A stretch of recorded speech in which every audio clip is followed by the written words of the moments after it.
दिन था। विपक्ष के भारी हंगामे के बीच दोनों ही सदनों की कार्रवाई अनिश्चितकाल के लिए स्थगित हो चुकी है, लेकिन सत्ता पक्ष और विपक्ष के बीच गहमागहमी और तकरार बढ़ गया। मानसून के समापन पर टीम मीटिंग का विपक्ष ने बायकॉट कर दिया।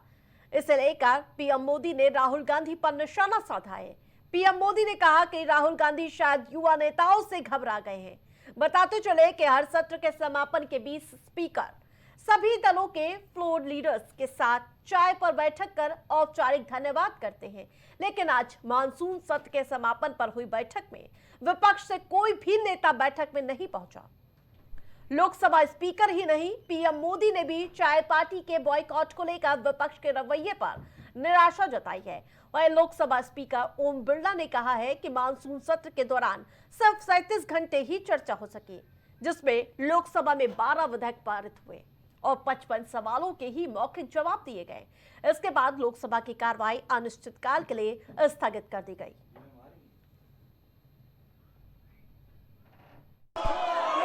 इस सत्र में 14 सरकारी विधेयक पुनर्स्थापित किए गए तथा कुल 12 विधेयक पारित किए गए।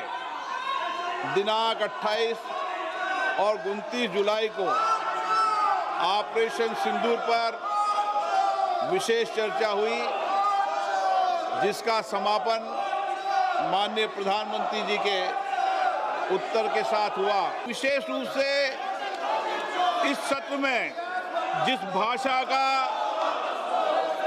आचरण किया गया, जिस तरीके की नारेबाजी की गई, ये सदन की मर्यादाओं के अनुरूप नहीं है।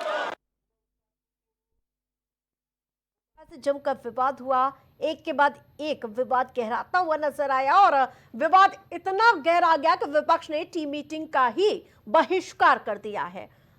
तो जिसको लेकर प्रधानमंत्री नरेंद्र मोदी ने भी इस पर राहुल गांधी पर निशाना साधा और उन्होंने कहा कि वो युवा नेताओं से राहुल गांधी डरते हैं, इसीलिए इस तरह का कृत्य करते हैं। तो ये लड़ाई और अधिक गहराती हुई नजर आ रही है।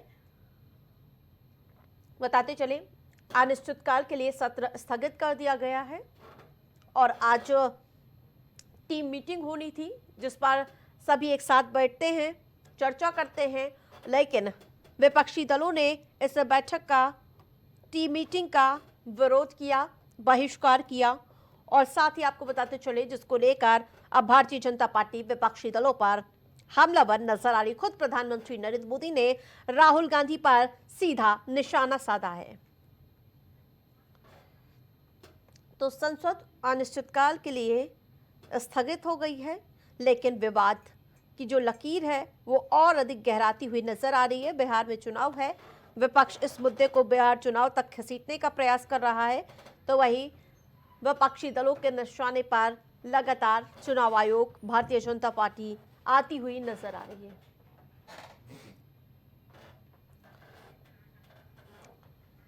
तो आपको एक बार फिर से वो हंगामा दिखाते हैं कि किस प्रकार से आज भी जमकर विपक्ष ने हंगामा काटा। इस सत्र में 14 सरकारी विधेयक पुनर्स्थापित किए गए तथा कुल 12 विधेयक पारित किए गए। दिनांक 28 और 29 जुलाई को ऑपरेशन सिंदूर पर विशेष चर्चा हुई, जिसका समापन माननीय प्रधानमंत्री जी के उत्तर के साथ हुआ। विशेष रूप से इस सत्र में जिस भाषा का आचरण किया गया, जिस तरीके की नारेबाजी की गई, ये सदन की मर्यादाओं के अनुरूप नहीं है।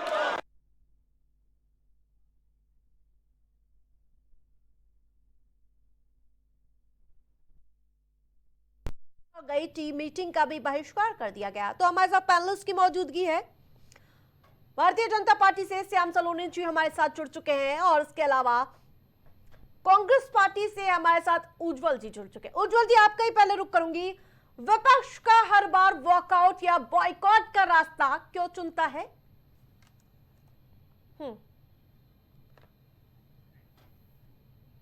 के दौरान सरकार ने विपक्ष की प्रत्येक जन महत्व की मांग, चाहे वो एसआईआर का मुद्दा रहा हो, चाहे वो वोट चोरी का मुद्दा रहा, इसके अलावा ट्रंप के द्वारा जिस प्रकार भारत में टैरिफ लगाया गया और जिस प्रकार से भारत के मामलों में हस्तक्षेप किया गया, उसका मामला रहा हो, सरकार ने किसी भी मुद्दे को गंभीरता से नहीं लिया। सरकार एक पक्षी तरीके से अपने हिसाब से सदन चलाना चाहती है, जो लोकतांत्रिक परंपराओं और मूल्यों के विरुद्ध है।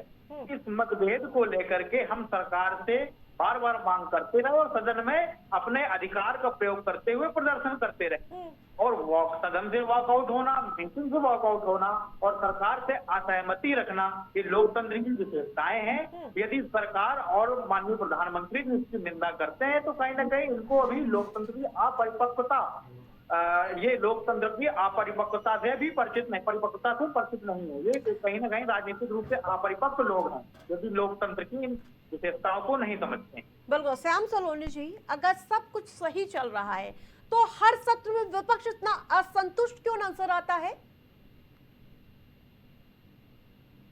राधे राधे। पाठक जी को भी मेरा राधे राधे। आरती जी, विपक्ष दिशाहीन है। विपक्ष के पास कोई ऐसी दिशा और दशा नहीं है जिस पर वो बात कर सके। जब पहले से तय कार्यक्रम था लोकसभा का, 120 घंटे लोकसभा में कम से कम टारगेट रखा गया था कि 120 घंटे चर्चा होनी है, और विपक्ष को खूब अच्छे से मालूम है कि करोड़ों का खर्चा आता है इसमें, और ये सब हम जनता के जेब से निकली हुई कमाई, गाड़ी कमाई का खर्चा है। लेकिन विपक्ष इसको बहुत हल्के में ले रहा है। आपकी जो समस्या है, जनता ने आपको चुना है और आप कहते हो कि ये चोरी का वोट है। यदि ये वोट चोरी का है तो राहुल जी, आप एलओपी क्यों बने, लीडर ऑफ अपोजिशन बने? आपको इस्तीफा दे देना चाहिए। एक उंगली सामने वाले पर उठाओगे तो 4 उंगली मेरी तरफ उठी है, अपनी तरफ। आप पहले स्वयं में इस्तीफा दीजिए। आइए देश की जनता के सामने एक नया उदाहरण पेश कीजिए। बरगलाइए मत जनता को। आप कहिए कि चोरी के वोट पड़ रहे हैं, मैं इस वोट का बहिष्कार करता हूं, मैं जनता के बीच में दोबारा आता हूं। पूरी कांग्रेस पार्टी इस्तीफा दे। पूरे जितने भी इंडी गठबंधन के लोग हैं, जनता के बीच जा रहे हैं, आपने जो घोटाला गड़बड़ी की है एक्सपोज कर रहे हैं।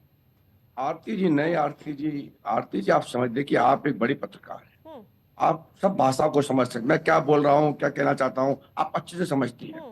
राहुल जी क्या बोल रहे हैं, राहुल गांधी क्या कहना चाहते हैं, विपक्ष क्या शो करना चाहता है, आप बहुत अच्छे से समझती हैं। आज राहुल गांधी के पास कोई विकल्प नहीं है। ये जनता को गुमराह कर रहे हैं, सत्ता के साथ मिलकर चलना नहीं चाहते किसी भी दिशा में। आप देश की बात हो तब भी एक नहीं होते हो। आपने सिंदूर आंदोलन को भी आपने मजाक बना दिया। इतना बड़ा आक्रमण मेरे देश की सेना ने किया, उस पर आपने मजाक बनाया। आप एसआईआर पर आ गए, आपने चुनाव आयोग पर आरोप लगा दिए, और जब चुनाव आयोग आपके आरोपों का जवाब देता है और आपसे कहता है कि ठीक है, हम आपके इन आरोपों की जांच कराते हैं, आप हलफनामा दीजिए। ठीक है, लौटेंगे सैमसंग। लेकिन उज्जवल जी, कांग्रेस बार बार लोकतंत्र की दुहाई देती है, रक्षा की बात करती है, तो संसद में संवाद से बचना कैसा लोकतंत्र है? देखिए, संसद देश में संवाद का सबसे बड़ा लोकतांत्रिक मंच है, और संसद का सत्र विपक्ष के लिए एक अवसर होता है सरकार को जन महत्व के मुद्दों पर जवाबदेह बनाने के लिए और घेरने के लिए। परंतु सरकार के द्वारा गठित बिजनेस एडवाइजरी कमेटी हो या स्वयं पार्लियामेंट्री अफेयर्स के मिनिस्टर हो, ये किसी भी जन महत्व के मुद्दे को संसद की कार्यसूची में सम्मिलित नहीं करना चाहते। विपक्ष बार बार मांग करता रहा, बार बार बैठक होती है, हमारे जो फ्लोर लीडर्स हैं, हमारे जो प्रतिनिधि हैं, लीडर ऑफ अपोजिशन है, उनके प्रतिनिधि हैं, हम लोग बार बार जाकर के लोकसभा अध्यक्ष, राज्यसभा के सभापति जी से विनती करते हैं, हम लोग बार बार स्थगन प्रस्ताव पेश करते हैं, हम लोग बार बार जन महत्व के मुद्दे उठाते हैं, परंतु इन्होंने एक परंपरा बना रखी है कि विपक्ष कोई भी मांग करे, कोई भी जन महत्व का मुद्दा हो, सरकार को केवल अपनी जन विरोधी नीतियां लागू करनी है। तो हर एजेंडों चीज का को लागू बॉयकॉट कर दीजिएगा। जी, एक लोकतंत्र की वो भी तो सुंदरता होती थी, जब सदन सत्र खत्म होता था, टीप जो आयोजन किया जाता था, साथ में बैठ के चाय पी जाती थी, पूरी तरह से बॉयकॉट। देखिए, जब मनभेद होता है और मतभेद होता है तो स्थिति बहुत विकराल होती है। आज सरकार ने, भारतीय जनता पार्टी की जो भी संसदीय दल है, उन्होंने राजनीतिक स्तर को इतना निम्न कर दिया है कि सत्ता पक्ष और विपक्ष के बीच ना तो बैठक की कोई गुंजाइश है और ना ही एक व्यक्तिगत विचार विमर्श की कोई गुंजाइश है। कल सदन में टीएमसी की सांसद के ऊपर हमला हुआ, क्या इसको लोकतंत्र में स्वीकार किया जा सकता है? समय कम है, क्या ठीक है। इसको महात्मा गांधी के देश में ठीक है। स्वीकार किया जा सकता है? ठीक है, आप दोनों का हमारे साथ जुड़ने के लिए बहुत बहुत धन्यवाद। तो बताते चले कि आज एक बार फिर से बॉयकॉट विपक्षी दलों की ओर से किया गया और इसके साथ साथ संसद अनिश्चितकालीन के लिए स्थगित करने का फैसला ले लिया गया है।